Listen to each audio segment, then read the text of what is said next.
Welcome back to The Big Picture. Let's return to the student studio at Buffalo State with more of Buffalo's best. We're here with Ed Riley, who is going to be inducted into the Hall of Fame in the TV category. And this is so unusual that I am interviewing Ed Riley, who spent I don't know how many hours in my courtroom covering stories over the years. This is really strange, right? It is a little bit strange. I mean, I'm used to being on the other side of the camera and interviewing people, but this is a true honor for me because when I got into the news business in 1980, it was people like Irv Weinstein and Tom Joles and Rick Azar who really took me under their wings and taught me the business. And things were different then because we were shooting news film. So yeah, you had to be back in the station by 3 o'clock to get it on the 6 o'clock news. And we went through technology changes, and then in 2009, after being behind the camera for 29 years, they made me a reporter. And so I began to do the job of photographer and reporter at the same time, and I suddenly had a new appreciation for Irv and Keith Radford and Mike Randall and all those wonderful reporters at Channel 7 and what they had to do in addition to being a photographer. You've seen so many changes, and you just mentioned one about your own career. Tell me, are they good or bad? Well, I guess it depends the way you look at it. Technology-wise, it's good because, like I said, we shot film, and in order to develop it and get it on the newscast, we had to be in the station at 3. When videotape came along, we had to be in the station probably by 4 to get it on the 6 o'clock news. Now, with computers and cell phones, reporters can, almost file their stories instantaneously. So the speed of coverage has gone way up. What kind of concerns me, though, is that back in the 80s, we only had a couple stations in town and the newspapers that were reporting on things. So you knew where all this information was coming from. Now in the age of social media with Facebook and Twitter, everybody kind of becomes their own self-proclaimed expert in putting out information that's confusing, wrong, and misleading. So with so many sources of information kind of bombarding people, I think it becomes hard to sort to the truth of what's happening. And that concerns me. Was the transition difficult for you from, as you pointed out, behind the camera to, learning the new technology and being on camera? Yeah, it came as a surprise because I was 50 some years old, and I thought, wait, I'm the photographer. I work with the reporter. Now I'm going to be the reporter and the photographer. So at first it was very stressful because I'm doing the jobs of multiple people. But it was interesting how the public treated me too. People didn't realize I'd been covering news here in Buffalo for 29 years, so they'd come up to me, hey, are you from Buffalo? And they'd always ask me, how come you don't have a photographer shooting your stories? And I think the best one I used to hear is people would say, well, how come they sent you to cover this story and not one of the pretty reporter ladies from TV? And I never really knew how to answer that. But it was a tough transition that first year or two because I was trying to do so much, and I knew what the standard was with all the great reporters at Channel 7, and I was trying to keep up to that. But I just kept plugging away, and eventually, people respected me. They started returning my calls. They knew who I was. They weren't blowing me off. And I guess I built some credibility, even to the point now where, I'm retired. I still go to the stores and people come up to me like, hey, you're Ed Riley from Channel 7. Well, we were always happy to see you when you were covering the courts because we knew that it would be well done and that it would be a good and fair story. And congratulations, Ed. Thank you so much, Judge. I appreciate it. We are with award winner Tom Vetter, receiving an award known as Behind the Scenes. So how does that feel to be receiving an award known as Behind the Scenes? It's interesting in a job classification like mine is we want to be behind the camera. We don't want to be seen by anybody. That's why we do what we do. And to get awarded for it is really quite amazing that people notice the work that you've done. We've had the most interesting career, and you were just telling us, and we want to tell our viewers a little bit about some of the most momentous or important events that you've gotten to cover in your career. I find myself, I'm very fortunate to have worked with just some great people. Worked with Rich Newberg and Chris Musial at Channel 4, and we started basically a documentary unit where we did a lot of long-form pieces where we were able to tell hour-long stories on the abortion debate, on the death penalty, on mental illness, we did an entire piece on Tim McVeigh, so on adoption. We were able to tell stories that you just can't really tell in a newscast and really dig down deep and give a voice to those who really didn't have a voice, which I thought was really important.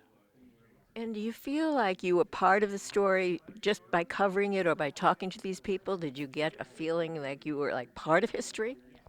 Absolutely, and I just feel like I'm so proud that the administration and everyone that was at Channel 4 believed that we should tell the whole story. You know, and a great example, we did a story about mental illness. And we decided at one point that we were going to go into a rooming house and knock door to door and see if we can talk to people who were affected by mental illness. Sometimes we see all the bad parts that happen and the headlines and the gruesome stories. We thought, why don't we try to tell the story from a different point of view? And it was very successful. And that's why I'm so proud of the work that we've done. It's amazing how not only you did this over the years, but how topical and current the same stories are now. You know, we just finished a piece about sort of social injustice and a lot of what's going on in our society today. You know, and we were doing some of these same stories 20 and 30 and 40 and 50 years ago. You know, it comes back around, and it's sort of sad that we've made so many improvements and we've come such a long way that sometimes it's sad to see that if we look at our own archives, maybe we haven't grown as far as we thought we have. It's not only interesting and sad, but it teaches you a lesson in a way. Well, and it's actually one of the reasons we did this piece about the local archives of TV stations, so people could see a history of the city through, you know, journalists are always called, you know, journalists have always said that we're writing the first draft of history. Well, we're watching that first draft over and over and over again. So you look and it's really a history lesson. Congratulations, and we're so happy that we have you here in our community and that we're going to be around for your induction into the Hall of Fame. Congratulations, Tom. Thank you so much. Remember, the Hall of Fame Gala event is Thursday, September 22nd at Samuel's Grand Manor. For tickets and information, go to buffalobroadcasters.com. Earlier this summer, we caught up with Buffalo's own Goo Goo doll, Robby Takac, when he unveiled plans for the 20th anniversary Music is Art event. Don DeSciullo took our hometown camera to Riverworks September 10th to connect with Robby and find out about the music, the magic, and madness. I'm back. You're back. Robby, did you ever think 20 years ago this would turn into what it is? Oh my God, no. This is, you know, I mean, I don't think ever think that far ahead, quite honestly. I think this is only something that a community can decide is going to happen. You know, I don't think we decided this was going to happen. Just every year I tried to push the walls out a little bit more, you know, and now it's 24 stages and DJs and kids and skate park and circuses and all these folks come and do this for nothing, you know, like they come and they do this because they want to, you know, like normally they get paid to do this stuff, but like this is it's a delicious stew of everything that goes on, you know. Well, and it's a delicious stew of creative people here in town, you know. And it's a tribute to you and what you're doing with Music is Art, because your mission is to keep creativity alive in schools and keep creativity alive in the community like Buffalo and all around. This is the kindling for that, you know. There's a lot of kids here. It's the first time they've ever been around loud music. The first time they've ever gotten paint splashed on them. You know, first time they've seen a trans metal band. You know, like this is an amazing situation for them. You know, first time they've danced in 6 feet of foam. You know, like this is all stuff they see on TV, and this is or through the end of the wire. Like this is real. You know, this is real life, and all these kids get to experience this during the day, and it's beautiful. You know, and realize that all these different kinds of people are all like awesome, you know, and they can all coexist, and it's awesome. I think you once talked about how the Tony Bellani's event, the Artists and Models, helped give you this kind of inspiration? Undoubtedly, yeah. Tony's event, I mean, you know, we grew up on that. You know, we couldn't wait, you know. And in a weird sort of way, this is sort of an expanded, I think we may have talked about this before, this is sort of like sort of a further realized sort of version of what he kind of started, quite honestly.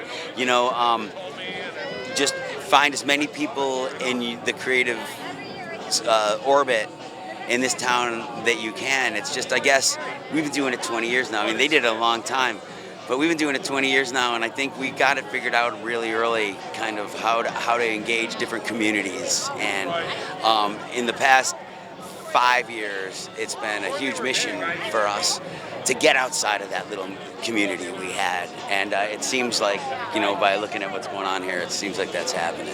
How's the tour going? 35 shows done. I had yesterday and today off. I fly to Minnesota tomorrow, pick back up for 14 more shows, which ends here in Buffalo. And then I get a few weeks off, and then we go back out again.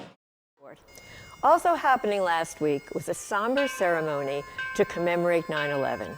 Hundreds of Patriot Guard riders, veterans, first responders, musicians and their families gathered at Russell J. Salvatore's Patriots and Heroes Park to remember the lives lost in the terrorist attacks in Pennsylvania, Washington, D.C., and New York City. We'll have more of this in the coming weeks as we vow to never forget. I'm Judge Penny Wolfgang. Thanks for watching WBBZ, and thanks for watching The Big Picture. We'll see you next week.